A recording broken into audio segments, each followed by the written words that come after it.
Good news to all you cancer haters out there, Gears of War 5 will reportedly no longer have any depictions of smoking within the game. An anti-smoking advocacy group called Truth Initiative approached Turner E-League, which is an esports broadcaster and organizer who owns exclusive rights to broadcast Gears 5 gameplay, and then Turner subsequently approached the Coalition, the developers of the game, who acquiesced and removed all traces of smoking, as well as promising there will be none in future Gears titles either. The studio head of the Coalition, when asked for comments, said that he'd seen firsthand the devastating impact of smoking, and that it had always been important to him not to use it as a narrative device, which begs the question of why it was there in the first place if you've been so devastated by it. Nobody's defending smoking here in this video, other than to say you have a right as a citizen of a free country to purchase a legal product and slowly kill yourself with it if you so choose, but succumbing to pressure from an advocacy group is a no-balls move, especially when I can feel this sort of fake air of like, no yeah, we wholeheartedly agree and we're very happy to oblige. I mean, they could have said no, I guess, but then what? The Truth Initiative posts some story about the Coalition refusing to stop glorifying smoking in their games, and then that's a headline like, why is Gears 5 promoting such a dangerous habit, and why is the Coalition marketing cigarettes to children? See, you start with depicting, and then your opponents make natural leaps to promoting, and marketing, and glorifying. It is dishonest sensationalism 101. I don't want groups that have nothing to do with video games deciding what can and can't be in video games. How about you? I don't care what the group's for. Are we trying to defend uncompromising artistic integrity, or are we trying to have our creative limits set for us and dictated to by people outside the industry? The group could literally be an advocacy thing for anti-cat murder, and I still wouldn't want them to have any power, and I love cats. If a game wants to murder a cat, I ain't buying it or playing it, but I'm not going to be like, I forbid you from doing this and will pressure you until you relent. The game's rated M. It can smoke or murder cats if it wants to. Advocacy groups are dogged. They're not like, hey, do you mind taking that shit out? Just a suggestion. Enjoy your day. They organize boycotts over stuff like this. And the fact that they went to the Turner E-League instead of just straight to the developers themselves strikes me as a manipulative intimidation move. Like, hey, we've been in touch with some people who are pretty important to your game's commercial success and long-term viability. Have they reached out to you at all to inform you of our demands? Concerns? Don't trust them. There's no difference between advocacy and activism when it comes to groups like this, so I don't like the whole situation. Maybe you don't think it's a big deal, and maybe the fact that smoking is the victim doesn't lend itself much sympathy, but it's like that old poem that remains aggressively relevant to this day in many contexts. First they came for smoking, and I did not speak out, because I was not a smoker. Then they came for uncensored titties, and I did not speak out, because I did not like looking at titties. Then they came for the furries, and I did not speak out, because I was not a furry. Then they came for me, and there was no one left to speak for me.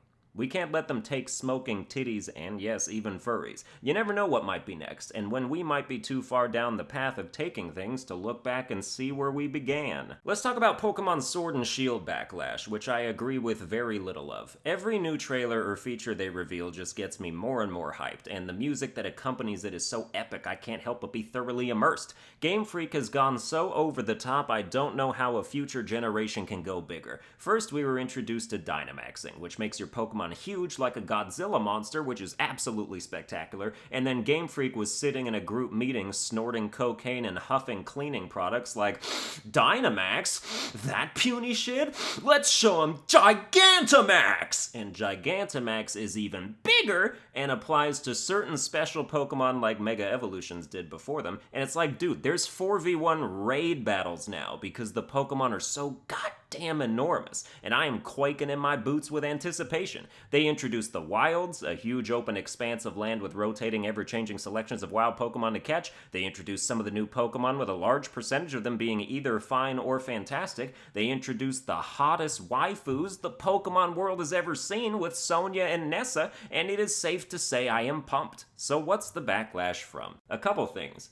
The smaller one being that apparently some people think the game doesn't look good enough graphics-wise, which I would never have thought would be an issue until I heard it passed around. It looks better than the 3DS games, and it looks better than Pokemon Let's Go, and I don't recall anyone complaining about the graphics of Let's Go, so I am, shall we say, confused. I actually saw VaatiVidya, the guy who does those From Software lore videos and that signature soft voice, throw a mild fit over the game on Twitter, which was legitimately shocking to me. He said a bunch of shit in the replies of one of the Pokemon account's reveals, complaining about the graphics among other things, and ended it like, "I just want a good Pokemon game," or however he talks. Are you joking? We've had good Pokemon games for the last 25 years. Where the fuck have you been? Since the exact length of time I've been alive, there have been good Pokemon games. Every single mainline game has been good at least in its time. Pokemon Coliseum was great at launch and only made retroactively terrible in comparison to its far superior XD sequel. Pokemon Stadium and Snap are classics. The Mystery Dungeon games are good for the people who like that kind of thing.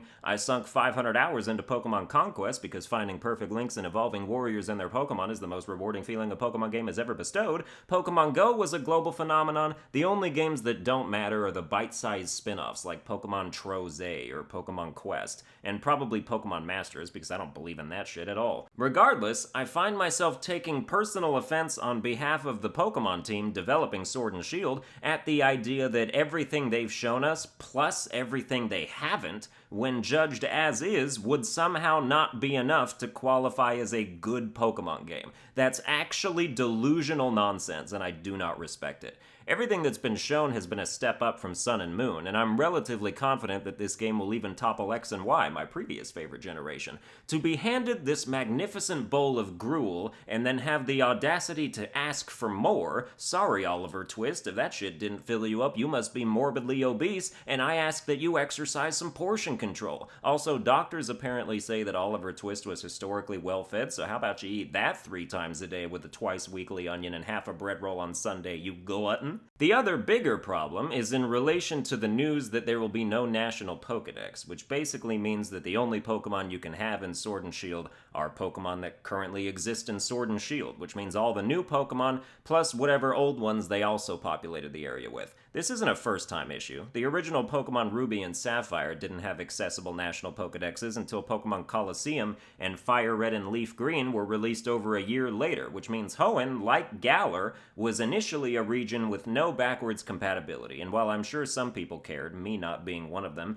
Generation 3 is still many people's favorite generation to this day. So then you might say, oh, so because that shit flew in 2002, we should pretend we don't exist 17 years later in the future? It's not even as if Sword and Shield will never have a national dex. It's certainly something that could be implemented later. But while people are out here making excuses for the developers, I think the people who really need excuses are some of the worst examples of the negative side of fandom I've ever seen. Some of you asshats are absolutely rabid beasts, literal personifications of shadow Pokemon whose hearts have been closed by darkness and need a good, vivid, scented massage to start acting like goddamn humans again. Y'all motherfuckers need Jesus and a time flute. Where's Celebi to heal the pain in your damaged souls? You idiots went on a downvote spree, harassed people associated with the game, and to top it off, concocted a false rape accusation against Junichi Masuda, where one of you said he liked to put bugs in girls' anuses. You know, things well-adjusted, people say. Christ, was it a troll? Obviously, but jeez.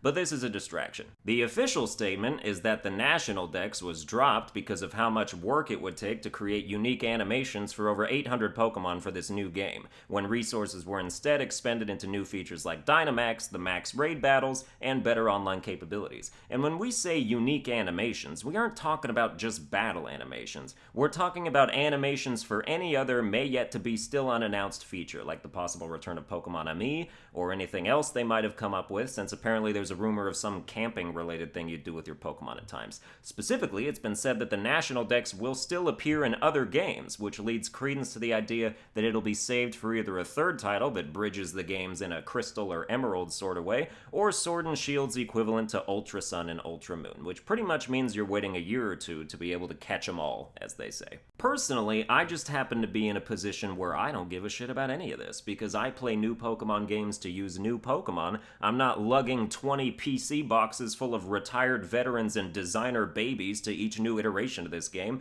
I'm not here to play Pokemon Red and Blue for the 12th time, or take a Lucario I can't live without on yet another boring repeat adventure. I'm here to play Sword and Shield and embrace every new thing thrown at me. I'm here to do 3 consecutive playthroughs, one with each starter, each with different new Pokemon, and then I'm done until the next game. I don't keep save files, I don't build up an army of eugenics clones I'm never gonna use just for bragging rights nobody's actually impressed by. Show anyone above the age of 10 a box full of shiny Charmander, and they're gonna be like, why have you done this? Think what manner of greatness you could have achieved in any other area with the time it took you to build up this collection of pointless bullcrap. But they have perfect IVs, and what are they doing with those IVs while sitting perpetually in your sad digital prison for no reason? I think you should have gone outside more, or grinded where it counts, like at the gym. But that's going to do it for this video. I hope you enjoyed it. If you did, you can like, share, and subscribe. Follow me on Twitter at Sunburned Albino, and become a channel member for access to an exclusive Discord, among other things. Invite link in the members only section of my channel's community tab, and I'll see you guys next time.